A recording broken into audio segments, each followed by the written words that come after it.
자, 오늘도 말씀을 통해서 같이 함께 은혜를 나누도록 하겠습니다. 사무엘상 하의 말씀은 이 사사 시대를 지나서 이제 왕권 시대를 여는 그죠? 사사 시대, 그 앞에는 모세와 이스라엘의 광야 그리고 가나안 정복 시대가 있었죠. 그리고 모세가 죽고 여호수아도 죽고 난 이후에 350년, 380년 정도를 우리는 사사시대라 편의상 그렇게 이야기합니다. 12지파 공동체로 하나가 될 수 있도록 그렇게 만들어주신 나라죠. 12지파 공동체다. 바로 그것이 교회라고도 말씀했어요. 그래서 광야 40년도 교회 생활, 그리고 가나안 땅을 정복했던 여호수아와 함께했던 이스라엘 백성들도 가나안 땅의 교회 생활, 가나안 땅을 12지파의 분배를 받고 그리고 12지파 공동체도 교회의 생활이다. 각각 특징이 있지만은 교회의 생활은 같다고 말씀을 드릴 수 있어요.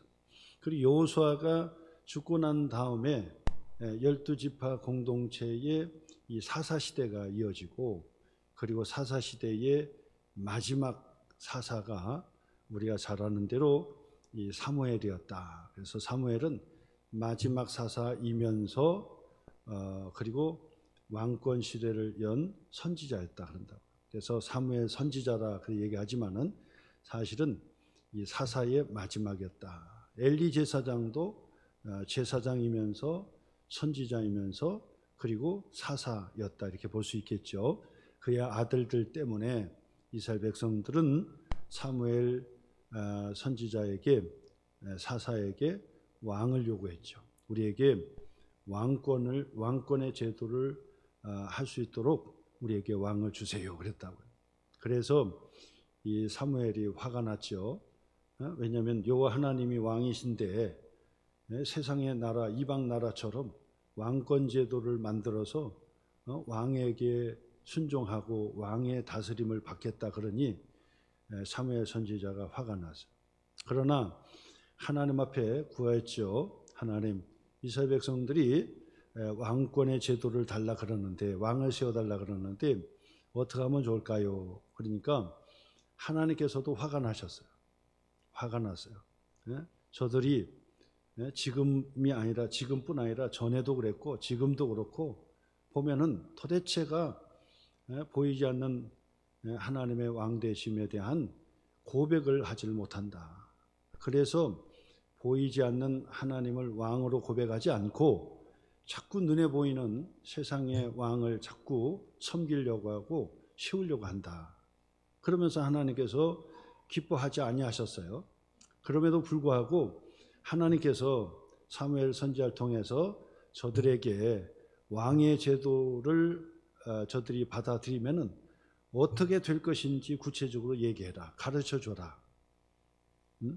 근데 그 가르쳐주는 것은 뭐 뻔한 거죠. 세상의 백성들은요 자꾸 이 섬길 자를 찾는 거예요. 그래서 왕을 찾는 거예요. 그리고 나서 왕을 세워놓으면 왕이 이스라엘 백성들을 다스리는데 자기가 진짜 왕처럼 모든 것을 다스리는 거예요.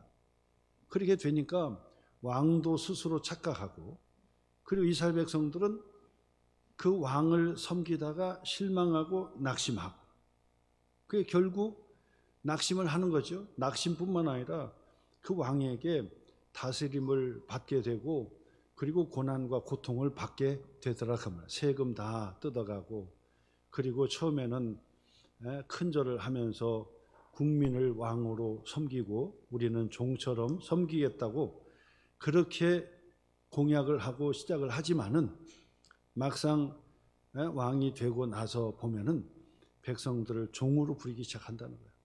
그것이 바로 뭐 지금뿐만이 아니라 지금 얘기해도 통하는 얘기인데 바로 이 이스라엘의 왕권 시대 마지막 사사 시대 똑같죠.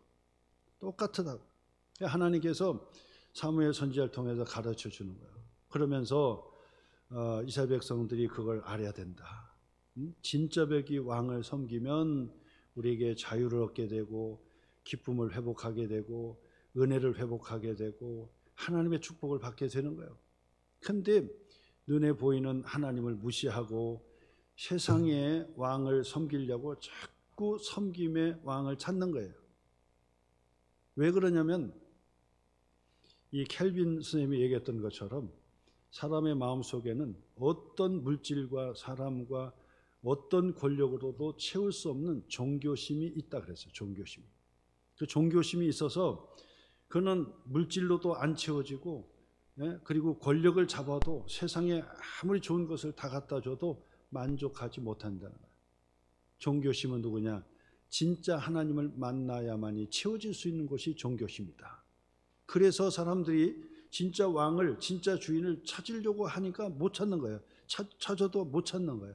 그러니까 가짜 왕을 자꾸 찾아가기 시작하는 거예요. 나를 지도해 주겠지, 나를 책임져 주겠지, 나를 보호해 주겠지 하고 나의 진짜 주인은 못 찾고 가짜 왕, 가짜 주인을 찾는 거예요. 물질이 나를 책임져 주겠지, 보호해 주겠지, 권력이 나를 위해서 나를 보호해 주겠지, 지켜 주겠지 한다고.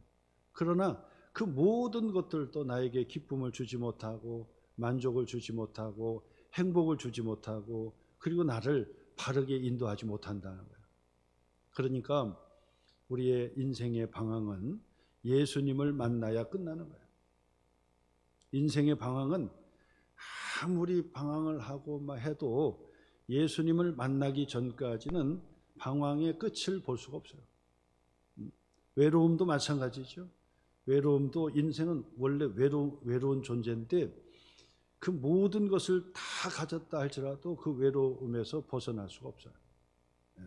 주님을 만나야만이 외로움의 문제가 해결되고 기쁨이 회복이 된다라고 하는 것을 우리에게 가르쳐 주는 거예요. 그래서 이스라엘 백성들은 처음부터 시작해서 진짜 백이 여호와 하나님 왕 되심을 날마다 고백하는 거예요. 날마다. 그거 하면 산다는 거예요. 자, 그런데도 불구하고 사무엘 시대까지는 그래도 괜찮고 참아줄만 했는데 그의 아들이 만족을 주지 못했던 거예요. 정말 사무엘 선지자처럼 하지 못했던 거예요.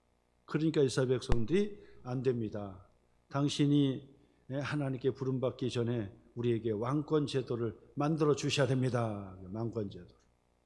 그래서 하나님께 허락을 받고 그리고 왕권 제도를 이제 시작한다. 그래서 사무엘상의 말씀부터는 바로 하나님께서 사무엘을 세워주시고 사무엘을 통해서 이스라엘의 왕권 제도, 왕의 제도를 시작하는 역사가 바로 사무엘상의 말씀이에요. 자, 여기에서 우리가 한 가지 한번 가만히 생각해 보세요. 하나님께서 그렇게 우려하면서도 그렇게 기분 좋아하지 않으시면도 불구하고 왕권 제도를 세상에 줬지요. 하나님께서 기뻐하지 않으셨지만은 왕권 제도를 주었어요. 그것은 무엇을 이야기하냐면 하나님께서 완벽하기 때문에 준 것이 아니에요. 완벽하지 못한 것을 알고 주신 거예요. 자, 그러면 우리는 그 왕권 제도를 하나님께서 가르쳐 주시는 대로 완전하지 못하다는 것을 깨닫고 이 왕권 제도를 잘 우리가 활용해서 하나님께서 친히 다스리는 그런 상황, 그런 모습처럼 갈 수는 없지만은 그러나 하나님께서 기뻐하시는 공동체를 만들어가는 거예요. 이것이 우리에게 주어진 과제라고 말씀을 드리는 것처럼 교회도 마찬가지죠. 하나님께서 교회 제도가 완전해서 주는 게 아니에요. 하나님의 나라가 오기 전까지 교회의 제도를 우리에게 주시되 불완전하다는 것을 알고 주시는 거예요. 교회의 제도가 완벽하지 않다는 것을 알고 주시고 우리 또한 교회 생활도 뭡니까? 하나님께서 말씀했던 것처럼 왕권 제도를 기뻐하지 않으시면서도 주어졌던 것처럼 교회가 완전하지 못하지만은 그러나 하나님의 나라에 근접하게 그렇게 교회를 우리가 섬기고 그렇게 가꾸어 가야 되겠다. 이걸 주시는 거예요, 이것을요. 그래서 왕권 제도를 잘 성공적으로 하면 하나님께서 복을 주시는 것처럼 이 땅에 많은 교회가 있지만은 하나님의 나라처럼 완전할 수는 없지만은 그래도 정말 기뻐하면서 서로 우애 주면서 그러면서 화목한 공동체를 잘 세워가고 하나님의 말씀 앞에 순종하고 서로를 잘 섬기고 서로에게 기쁨의 영향을 주고 그다음에 서로를 위해서 중보기도도 해주고 그리고 하나님의 뜻을 받들고 하나님의 사역을 함께 받들어서 이 기쁨의 사역을 우리가 누리게 된다고 한다면 하나님께서 복을 주시는 거예요. 하나님께서 기뻐하신다 그 말. 이처럼 왕권 제도는 완벽하지 않은 것을 하나님도 알고 사무엘도 알고 이스라엘 백성들도 알으라 그 말이에요. 그래서 하나님께서는 바로 이 왕권 제도의 한 가지를 하나님께서 주셨는데 그것이 뭐냐? 선지자의 제도예요. 선지자 제도. 그래서 왕권 시대는 반드시 선지자의 시대다. 이렇게 여러분 이해하시면 돼요. 다시 말씀드려요. 왕권 시대는 무슨 시대? 선지자의 시대. 선지자의 시대는 뭐요? 왕권 시대예요. 왜?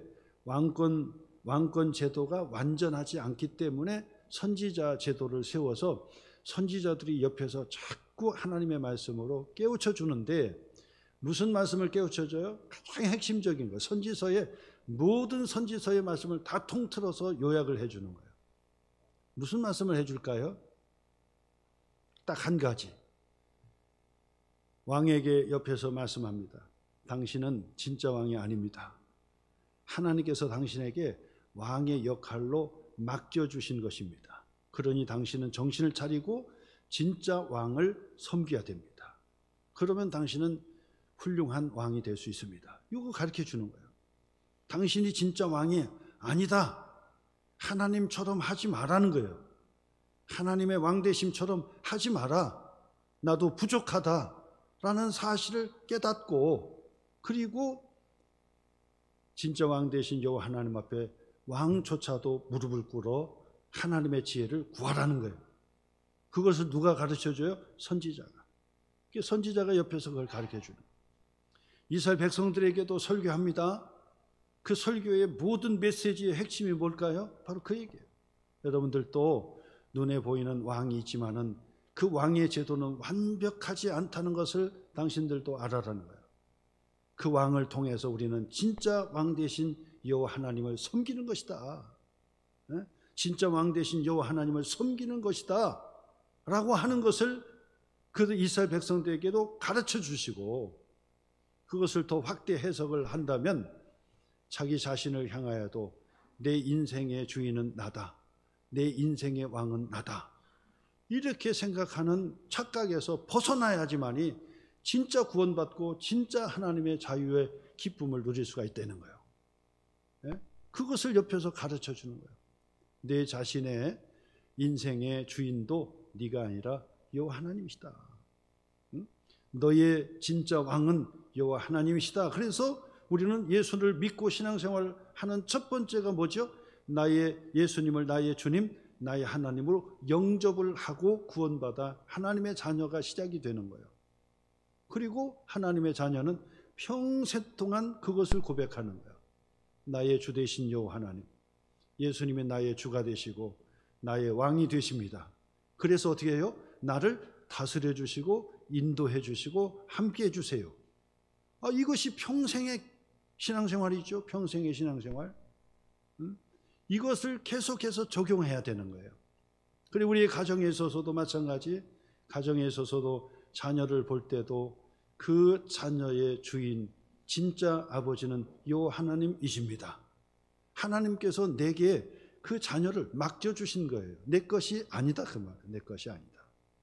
내 남편도 내 것이 아니고 내 아내도 내 것이 아니고 내 부모도 내 것이 아니고 내 자녀도 내 것이 아니고 내게 맡겨주어서 하나님의 것인데 하나님이 주인이시고 하나님이 왕이신데 내게 맡겨주신 거예요. 청지기로 맡겨주신 거예요. 그래서 우리는 청지기의 신앙생활을 해야 되는 청지기의 신앙. 물질도 하나님이 내게 맡겨주신 거예요. 자녀들도 내게 맡겨주신 거예요. 나의 남편도 하나님께서 나에게 맡겨주신 거예요. 나의 아내도 내게 맡겨주신 거예요. 내 부모도 하나님께서 내게 임시로 맡겨주신 거예요. 맡겨주신 거. 그렇기 때문에 원망하거나 불평할 것도 없고, 그리고 하나님께서 내게 맡겨주신 것에 우리는 최선을 다하는 것뿐이에요. 하나님께 맡기고 하나님께서 책임져 주세요. 내게 맡긴 청지기로서 나는 내가 할 도리를 다 할 뿐입니다. 그렇게 고백하는 거예요. 전에도 제가 여러 번 말씀드렸지만은 남편이 교회에 나오지 않아요. 그 부인만 교회에 열심히 새벽기도 다니고 신앙생활 열심히 하고, 남편에게 내 소원이 있는데 당신이 교회 나와서 같이 한자리에 앉아서 예배 드리는 것이 소원이라고 얘기해요. 근데도 불구하고 그 남편이 들은 척도 않고, 평생의 소원이라고 한다면 조금 좀 들어줄만 한데도 안 들어줘요. 다른 건 다 소원 들어줘도 교회 같이 가자는 거는 내 소원을 못 들어준다. 그리고 교회를 안 나와서, 그러다가 시간이 지나서 그 아내가 먼저 죽었어요. 먼저 죽었어요. 장례를 치르는데 목사님이 그러는 거예요. 예수 믿고 믿음 생활 했으니까 하나님께서 천국으로 인도해 주셨습니다. 그러는 거예요. 그러니까 그 남편이 그제서야 후회를 하는 거죠. 부인이 평생 소원이라 그러는데 그 소원도 못 들어주고 결국은 아내를 보냈구나 생각을 하니까 후회가 되니까요. 그제서야 뭐라고 하냐니까, 목사님 나도 천국 가면 내 아내를 만날 수 있겠지요. 그럼요. 예수 믿고 구원받고 믿음 생활 잘하다가 천국에 가면 당신의 부인을 만날 수 있습니다. 그러니까 그제서야 후회를 하고요. 그때부터 믿음 생활하기 시작하는 거예요. 열심히 천국에서 천사 같은 아내를 다시 만나고 싶어서 열심히 신앙생활을 열심히 하다가 시간이 되어서 이 사람도 죽게 되었고 천국에 갔다는 거예요. 천국에 딱 가니까 예수님께서 딱 맞이해 주시죠. 예수님께서 기쁘게 맞이해 주시는 거예요. 그리고 예수님을 만나고 난 다음에 가장 첫 번째로 보고 싶은 사람이 바로 자기의 아내였단 말이에요. 그래서 아내를 두리번하면서 찾는 거예요. 찾아서 막 보니까 저 멀리에서 아내의 모습이 보이는데, 얼마나 예쁘던지 결혼하기 전에 반했던 그 모습으로, 환한 모습으로 막 그냥 누가 얘기하고 교제하면서 있는데 너무너무 예쁜 모습으로 있더라는 거야. 이야, 역시 내가 천국에 오면은 내 아내를 다시 한번 만날 수 있겠구나 해가지고 뛰어갔다는 거야. 뛰어가면서 여보 하고 뛰어가니까 그분이 깜짝 놀라서 당신이 왔느냐고, 형제님 오셨냐고 그러더래요.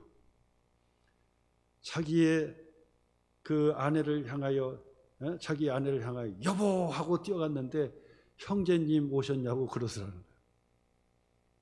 이 얘기하면 다 웃던데 우리 송악교는 안 웃어요.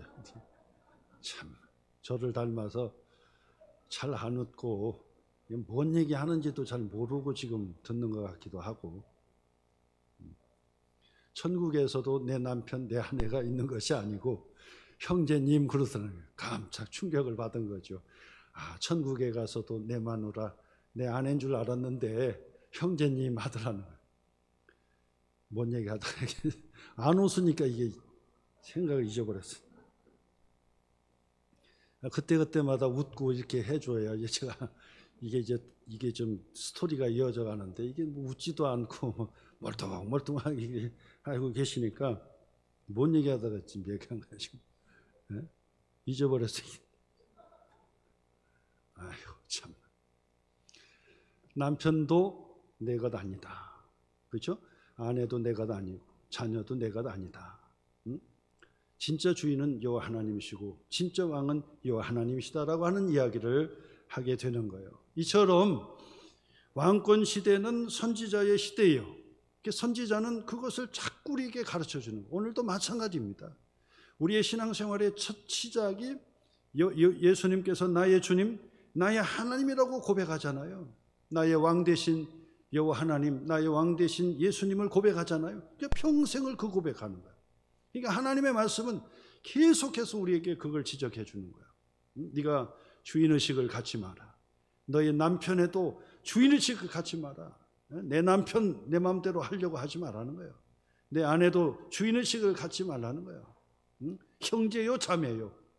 내 자녀들에게도 내 것처럼, 내가 주인처럼 그렇게 하지 말라는 거예요. 하나님께서 내게 맡겨주신 것뿐이다 그 말. 맡겨주셨다.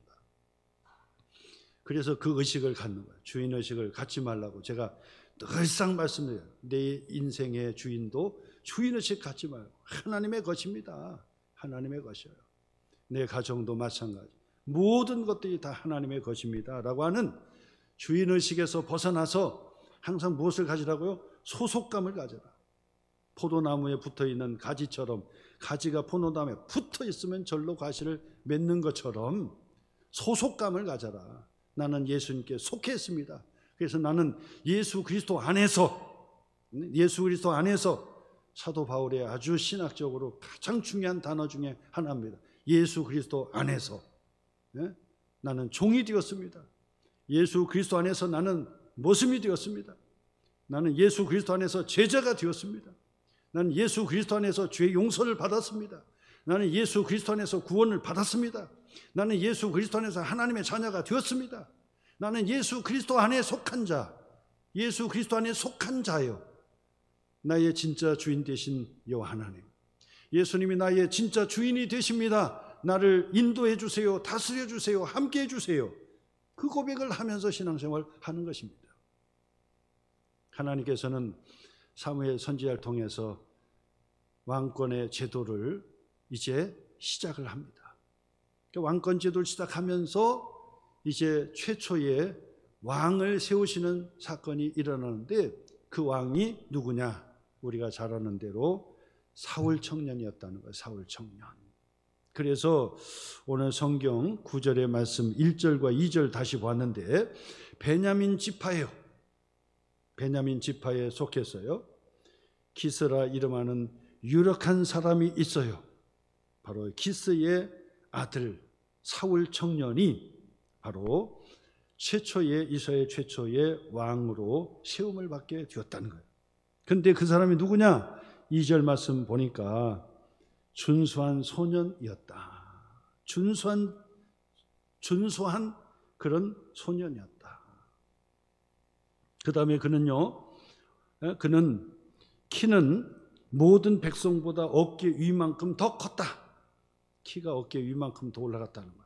그러니까 키가 막 장대처럼 크고, 그리고 인물도 잘생기고, 그리고 준수한 그런 청년이었다. 하나님께서 이 청년을, 사울 청년을 이스라엘의 첫 번째 왕으로 세운다 그 말, 세운다. 자, 근데 오늘 성경 9장과 10장까지 이어지면서 하나님께서 어떻게 해서 이 사울 청년을 이스라엘의 왕으로 세워서 기름을 붓게 됐는가 그 과정이 나오는데 첫 번째 하나님의 섭리는요, 이 사울 청년이 아버지의 심부름을 갖다가 하나님의 사람 선지자 사무엘 선지자를 만나게 되고, 그리고 하나님의 음성을 듣게 되고, 그리고 성령 충만 받게 되고 하나님의 은혜를 받게 돼요. 그래서 이스라엘 백성들에게 제비를 뽑았는데 바로 사울 청년이 뽑히게 된 거예요. 그래서 사울 청년이 왕이 되었다, 왕으로 세움을 받게 되었다는 것이 사무엘상 9장과 10장의 요약입니다. 요약이야. 여기서 첫 번째 한번 가만히 생각해 보자고요. 이스라엘의 첫 번째 왕으로 선택을 받았다는 것은 최고의 선택이죠. 그 수많은 사람들 중에서 왕으로 선택을 받았다라고 하는 것은 최고의 하나님의 선택이었다는 거예요. 그런데 그 사울 청년의 선택에 있어서 사울 청년은 무엇을 하고 있었느냐? 아버지의 심부름을 하고 있었다는 거예요. 아버지의 심부름. 저는 이 말씀을 가만히 보면서요, 그런 생각을 해요. 하나님의 큰 은혜를 받을 수 있는 절호의 기회는 언제냐? 우리가 작은 일, 소홀한 일, 작은 일, 그리고 하찮은 일이라고 하는 일들을 할 때 하나님의 엄청난 이적과 기적의 사건이 일어나더라, 그 얘기를 하는 거예요. 그러니까 우리의 신앙생활을 하면서 우리는 반드시 기억할 게 뭐냐면 작은 일을 소홀히 하지 마라. 이것을 얘기하는 거야. 작은 일을 소홀히 하지 말라는 거야. 아버지 심부름차. 생각해 볼 때 아버지 심부름이다 그러니까 이것은 회사에서 사장 또 위에 사람이 명령하는 것도 아니고 아버지의 명령이란 말이에요. 그러니까 야, 대충 하고 못 찾겠어요. 뭐 다 둘러봤는데 못 찾았습니다. 하면 끝일 거예요. 그런데 아버지가 걱정할 정도로 책임감을 가지고 사울 청년이 다녔다 그 말이에요. 아버지의 일에 최선을 다했다. 최선을. 미국의 조엘 오스틴이라고 하는 목사님이 있어요. 물론 그 목사님은 미국의 뭐 아주 큰 교회 목사님, 전 세계적으로 알려진 목사님들 중에서도 알려진 목사님. 한국에도 책을 번역해 가지고 많은 사람들이 읽혀지는 책이 또 있고요. 베스트셀러가 있고 그만큼 유명한 목사님. 근데 그분을 그 비판하는 사람도 있기 때문에 제가 그거를 다 제가 말씀을 드릴 수는 없지만은 조엘 오스틴이라고 하는 사람이 아주 잘생긴 그런 이 목사님인데 아버지 목사님 후임으로 목사가 된 사람이에요. 근데 그가 원래는 그 아버지 목사님처럼 목사가 되려고 하지 않았어요. 목사가 되려고 하지 않고 아버지 목회를 도와서 뭘 했느냐? 저 음향실에 앉아가지고 음향 조절해주고, 그 다음에 설교 녹음해주고 그런 허드렛 일을 했어요.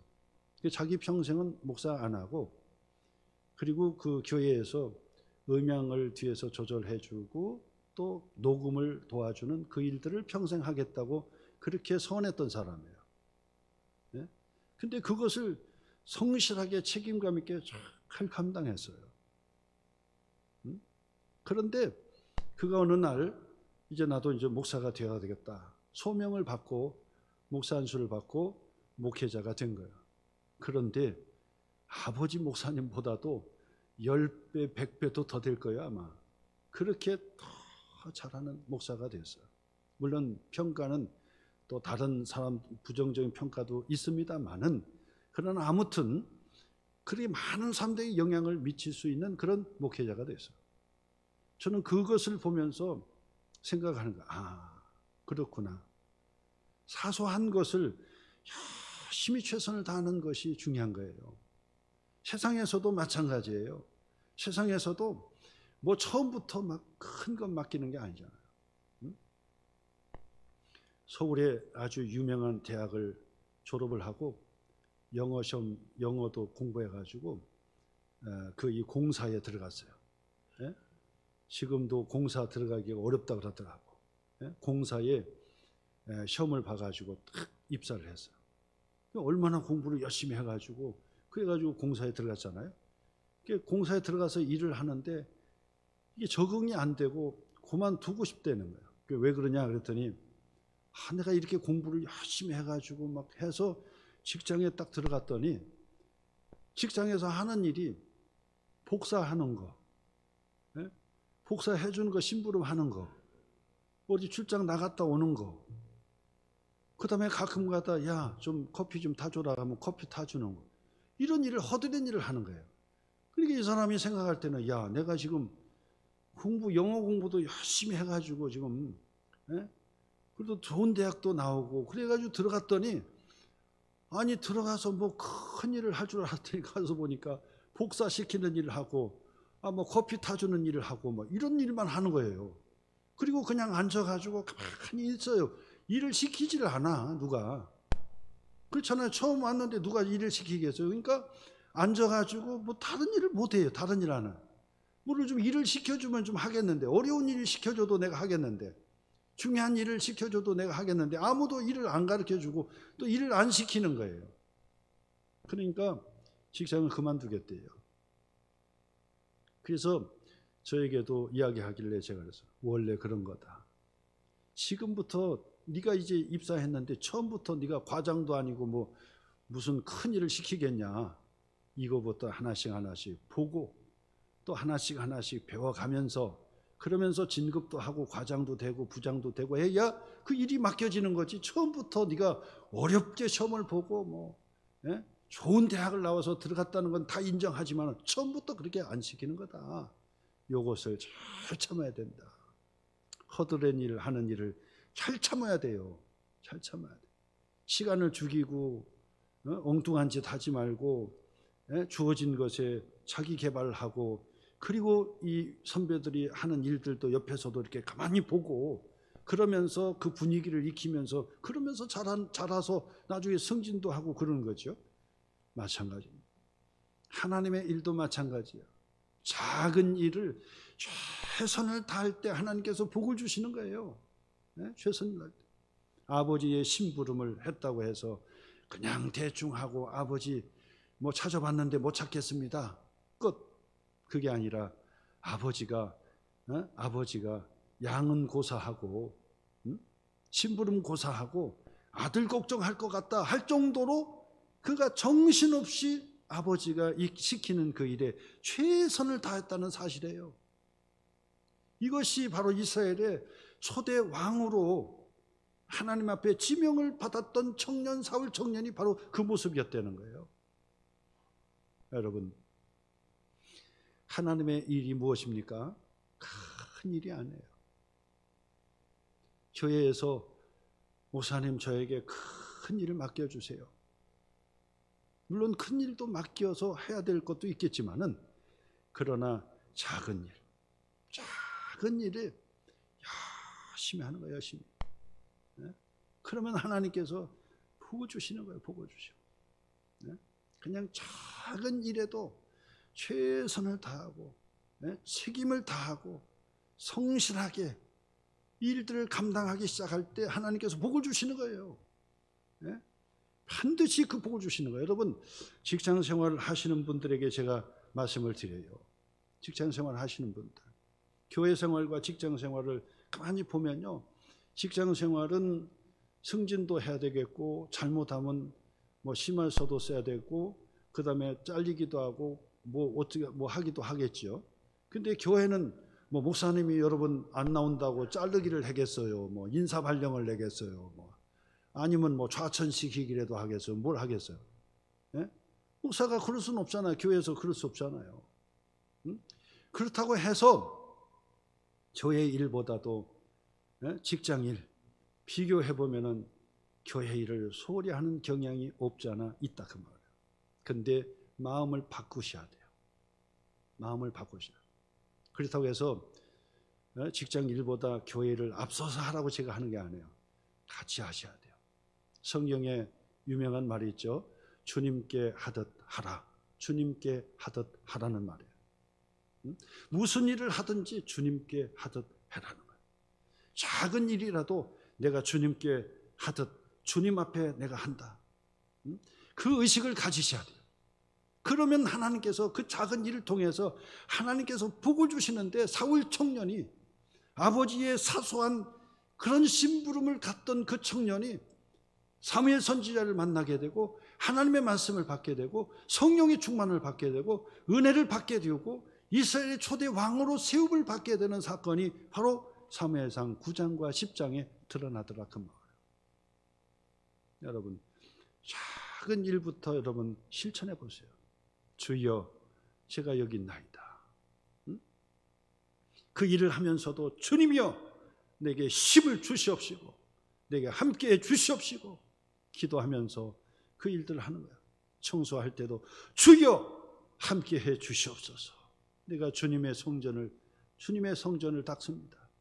하나님의 나라를 닦습니다. 그리고 내 마음을 닦습니다 하면서 영성의 훈련의 도장처럼 내게 주어진 그것에 최선을 다해 열심을 다하는 거예요. 사소한 일에 작은 일에 최선을 다하는 사람에게 큰 일도 맡기고, 그리고 하나님께서 복을 주시는 거예요. 잘했다, 충성된 종이라고 칭찬해 주시고 면류관 주시고 상급을 주시더라 그 말이에요. 내게 주어진 그 작은 일, 기스의 아들 사울 청년은 아버지의 심부름을 갔어요. 심부름. 한 구절만 읽겠습니다. 5절 말씀 보죠. 5절. 어느 정도 책임감 있게 그가 심부름했는지. 5절.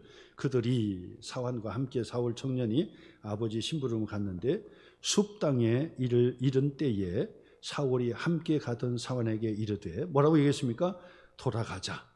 내 아버지께서 암나기 생각은 고사하고, 암나기가 잊어버렸다고 찾으라고 했거든요. 그러니까 암나기를 찾는 것은 생각은 고사하고 우리를 위하여 걱정하실까 두려워하노라. 이 정도예요. 무슨 의미인지 알겠죠? 사울 청년이 얼마나 아버지의 심부름을 책임감 있게 다 다녔는지, 나중에 돌이켜서 생각합니다. 야, 이거 큰일 났다. 야, 아버지가 우리 암나기 찾아오라고 심부름 보낸 것은 고사하고 우리 걱정하실 것 같아. 우리 걱정. 나를 걱정할 것 같아. 야, 빨리 돌아가야 되겠다. 이 정도로 최선을 다했다. 최선을 다했다. 얼마 전에 미국의 카터 대통령이 돌아가셨죠. 대통령으로 재임할 때는 가장 무능한 대통령, 그다음에 가장 못한, 인기가 없는 대통령이었어요. 근데 그분은 대통령이 목적이 아니었어요. 대통령이 되는 것이 목적인 사람이 아니었어요. 뭐냐?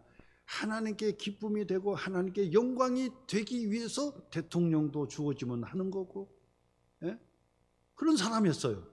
그렇기 때문에 그가 대통령의 재임 중인데도 불구하고 그 바쁜 일정에도 그 시골에 자기의 고향에 이 교회 있잖아요. 자기의 모교회, 그것도 큰 교회가 아니에요. 모교회. 그 모교회에 가가지고 주일학교 반사를 했어요. 반사. 아이들을 가르치는 주일학교 반사. 대통령이 끝나고도 그는 그 교회에 다시 돌아가가지고 주일학교 반사를 했어요. 주일학교 반사. 그러니까 전 세계적으로 야, 카터 대통령을 역임하고도 주일학교 반사를 한다더라. 썬데이 티처 한다더라. 한 번쯤 가봐야 되겠다. 그래서 전국에서 그 교회에 관광 오는 거예요. 관광 와서 보는 거예요.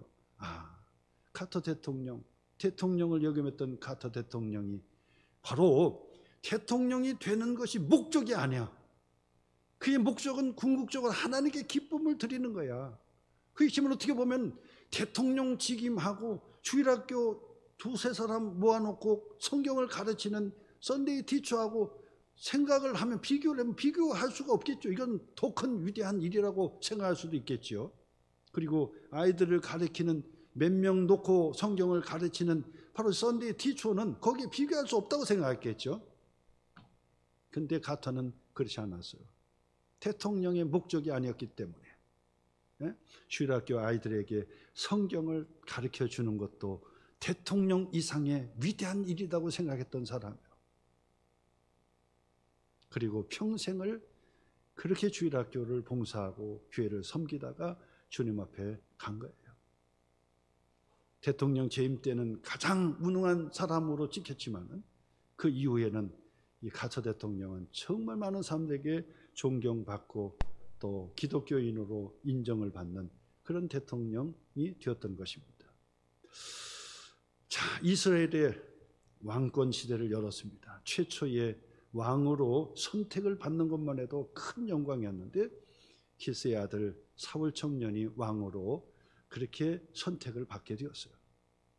그런데 그 사울 청년은 우리가 지금 봤던 것처럼 아주 아버지의 심부름 사소한 것에 최선을 다하는 그 모습을 하나님께서는 보고 계셨던 거예요.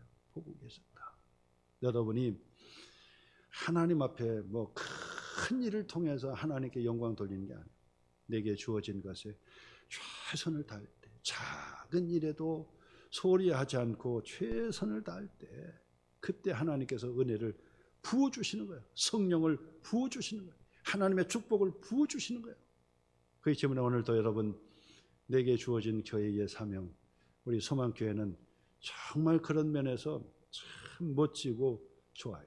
장로님부터 시작해가지고 정말 허드렛 일, 청소의 일, 오늘 오전에도 설교 중에 같이 했지만은 그런 부분을 보니까 너무 감사해요.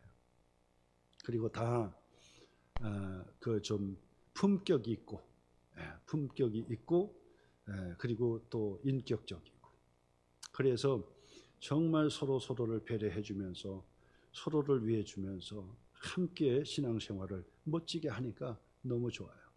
우리 소망교회는 정말 행복한 교회입니다. 저도 마찬가지. 너무 행복한 교회. 뭐 진짜 감사할 일밖에 없잖아요. 우리가 감사할 일밖에 없어. 뭐 주어진 대로 다 하나님께서 헌신하는 사람도 생기고, 그래서 더 같이 헌신하고 얼마나 감사하지 뭐. 여러분 함께 만난 분들이 최고의 하나님의 동역자요. 오전 설교로 본다면 나의 침상을 함께 메어주는 4명의 친구가 바로 여러분이라는 사실들을 다시 한번 깨닫고 내게 주어진 것에 한번 최선을 다하는 성도가 되시길 바라고요. 마지막으로 한번 앞뒤 돌아보시면서 한번 엄지척을 딱 하면서 진하게 한번 하면서, 바로 집사님, 권사님, 장로님, 바로 집사님이 나의 병상을 함께 들어줄 나의 동역자입니다. 한번 좀 앞뒤 돌아보시면서 진하게 엄지척 한번 해보시길 바랍니다.